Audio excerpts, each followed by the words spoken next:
অনেক বছর আগে পাহাড়ের পাশে ছিল এক রহস্যময় জঙ্গল। দিনে সেখানে পাখির গান শোনা যেত, কিন্তু রাত নামলেই জঙ্গল হয়ে উঠত ভয়ঙ্কর। গ্রামের মানুষ বলতো, এই জঙ্গলের গভীরে প্রতি রাতে এক অদ্ভুত আলো দেখা যায়, আর যে সেই আলো অনুসরণ করে সে আর ফিরে আসে না।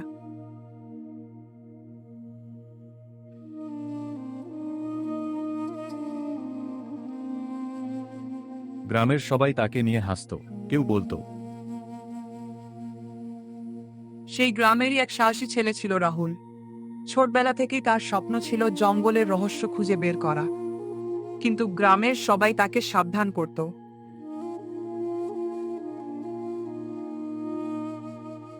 রাহুল, ওই জঙ্গলে যাস না, ওখানে অশুভ কিছু আছে। আমি সত্যিটা জানতে চাই দাদু। রাহুল ব্যাগ প্রস্তুত করছে। এক রাতেই রাহুল সিদ্ধান্ত নিল, আজ শেষে আলোয় রহস্য জানবেই। টর্চ হাতে হাঁটা, ঝিঝি পোকার শব্দ, গাছের ছায়া। দুইটা জলজলে চোখ দেখা যায়। হঠাৎ ঝোপের ভেতর থেকে অদ্ভুত শব্দ ভেসে এলো। কে ওখানে? রাহুল দেখল এক বিশাল সাদা হরিণ তার সামনে দাঁড়িয়ে আছে। হরিণটির চোখ থেকে নীল আলো বের হচ্ছিল।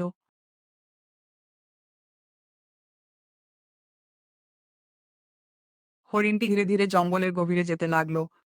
রাহুলও তার পিছু নিল। কিছু দূর যাওয়ার পর রাহুল আবিষ্কার করলো এক প্রাচীন মন্দির। মন্দিরের দেয়ালে অদ্ভুত চিহ্ন আঁকা ছিল। হঠাৎ মন্দিরের দরজা নিজে থেকেই খুলে গেল।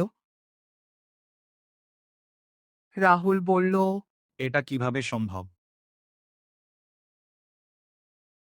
মন্দিরের ভিতরে ছিল এক জাদুকরী পাথর, যেটি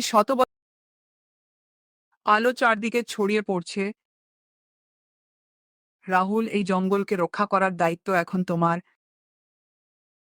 হঠাৎ চারদিকে ঝড় শুরু হলো, গাছ ভেঙে পড়তে লাগলো। বজ্রপাত। দৌড়াচ্ছে রাহুল। নিজের ভয়কে জয় করে রাহুল সেই জাদুকরী পাথরটি সঠিক স্থানে বসিয়ে দিল। পরদিন সকালে জঙ্গল আবার শান্ত হয়ে গেল। রহস্যময় আলো আর কখনো দেখা যায়নি। গ্রামের মানুষ বুঝতে পারল, সাহস আর সততাই সবচেয়ে বড় শক্তি।